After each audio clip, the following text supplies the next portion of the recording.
Hello, it's Rebecca here from Precious Pages Papercraft, and I'm back to share another layout for Peartree Cutfiles. And I'm working with one of the July release files. It's called Cool Dude. So you get a title and also a really cute baseball cap.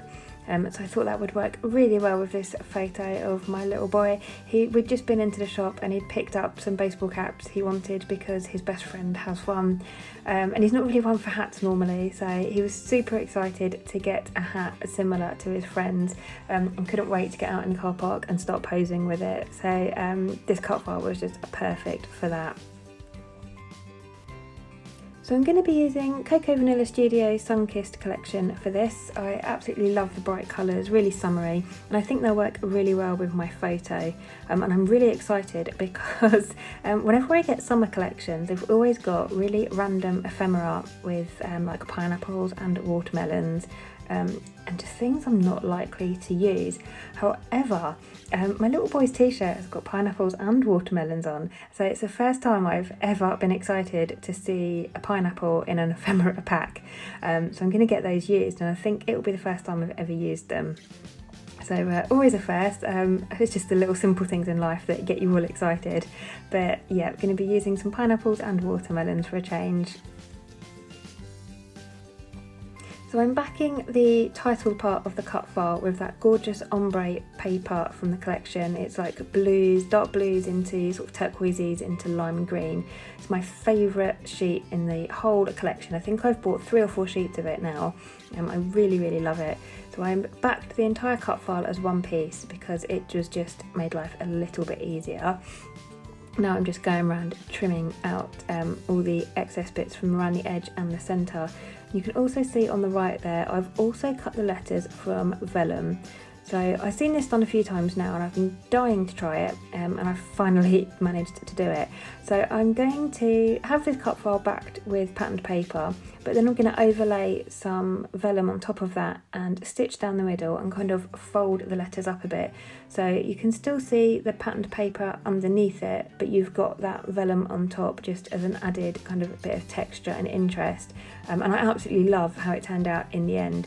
It took me a long time with my sewing machine because each little bit was like 3 or 4 stitches, so I had to go really slowly, but I really do love how it turned out in the end. So you can see here the texture and dimension that's added to that. I'm really pleased with how that came out. And also off camera, I've just taken the time to back the baseball cap with some pattern papers from the collection as well. So I've used this blue paper here and also some bits from that blue and green ombre paper again. And then is it the visor section? I'm not sure what it's called, of the cap. I've used that paper that's got all those like brush strokes all over it and just picked out a section that's got blue and green on it.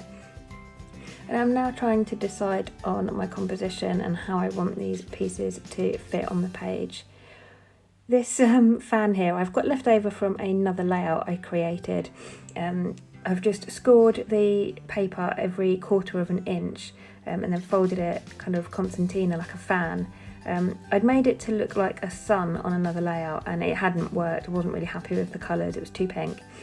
So I kept it in case I wanted to use it on a different layout, and I thought it would go really well with this layout because there's pink and orange in my little boy's top, and I'm going to add some orange mixed media to my background, so I thought I would add that on the right hand side to kind of balance the page out a bit because I've got that large baseball cap on the left and I knew I would need something to balance that out. So that kind of paper folded, I'll call it a sun, but it's not really, worked really well for me.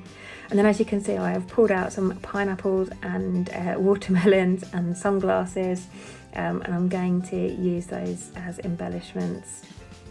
But I want to add some mixed media first, so I've just drawn a faint pencil line underneath everything so I can see where I need to add. And I'm using a Distress ink in Spiced Marmalade. This is one of my favourite oranges. So I'm just adding some of the ink to some packaging, adding a bit of water and then smushing it down on my page.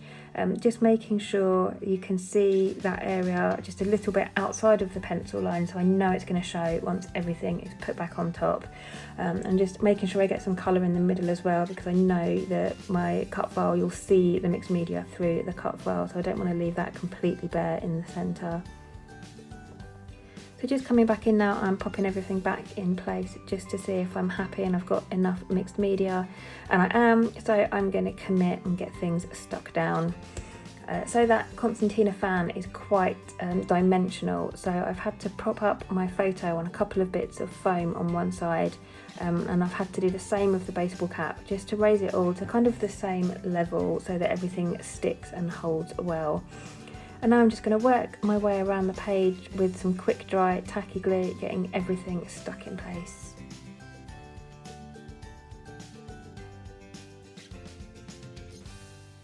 So I've added some craft foam behind parts of the cut file, not the top section because that's already going to be raised up on top of the cap, the photo and that fan.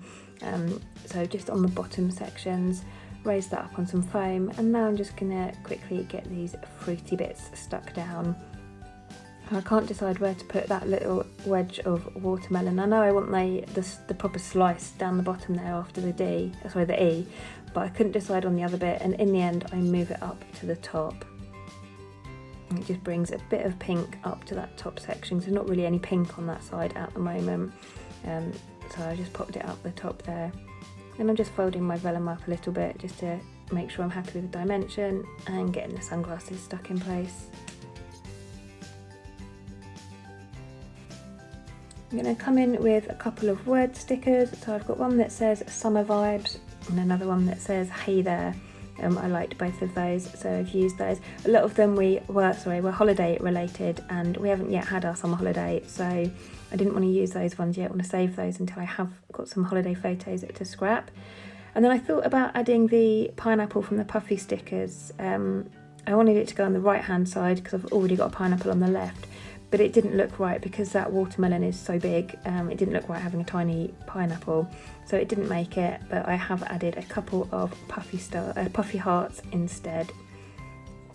And I'm just going to finish my layout off with some white splatters. So I use white gesso for this because I find it dries more of a true white, whereas the acrylic paint kind of soaks into the background and everything around it. But the gesso sits quite nicely on top, and this is the only time I really use my white gesso. I don't use it for anything else, and I've not bothered putting any gesso on the background or anything of this layout either. I'm not a massive fan of it. But that's my layout complete now. Those splatters finish it off quite nicely. So thank you very much for joining me and watching today. I'll leave links in the description box below to the Peartree Cutfiles store where you can get this cut file. It's available either pre-cut or as a digital file. And I'll also leave a link to the Peartree Cutfiles Facebook group as well. So if you're not already a member, head over and join.